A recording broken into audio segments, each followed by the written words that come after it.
রমজানে বাজারে কৃত্রিম সংকট সৃষ্টি করে দ্রব্যমূল্য বাড়ানোর অপচেষ্টা কঠোরভাবে দমন করার নির্দেশ দিয়েছেন প্রধানমন্ত্রী শেখ হাসিনা। সকালে প্রধানমন্ত্রী কার্যালয়ে জেলা প্রশাসক সম্মেলনের উদ্বোধন করে তিনি এই নির্দেশ দিয়েছেন। ডিসিদের উদ্দেশ্য করে প্রধানমন্ত্রী বলেন, ভয়, ভীতি ও প্রলোভনের ঊর্ধ্বে থেকে দায়িত্ব পালন করতে হবে। ঢাকায় 3 দিনের সম্মেলনে অংশ নিচ্ছেন সব জেলা প্রশাসক ও বিভাগীয় কমিশনাররা। সরকারের সিদ্ধান্ত বাস্তবায়নকারী মাঠ পর্যায়ের কর্মকর্তাদের সম্মেলনের উদ্বোধন করেন প্রধানমন্ত্রী।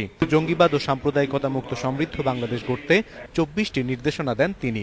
রমজান মাসে কৃত্রিম সংকট সৃষ্টির মাধ্যমে নিত্য প্রয়োজনীয় দ্রব্যমূল্য বৃদ্ধির যে কোনো অপচেষ্টা দৃঢ়ভাবে প্রতিরোধ করতে হবে। নিত্য প্রয়োজনীয় দ্রব্য সামগ্রীর মূল্য জনগণের ক্রয় ক্ষমতার মধ্যে স্থিতিশীল রাখতে হবে। বাজার ব্যবস্থা সার্বক্ষণিক পর্যবেক্ষণ যত্নবান হতে হবে। ভোক্তা অধিকারকে প্রাতিষ্ঠানিক রূপ দিতে হবে এবং ভোক্তাদের সহায়তায় ব্যবসায়ী সিন্ডিকেট মোকাবেলা করতে হবে।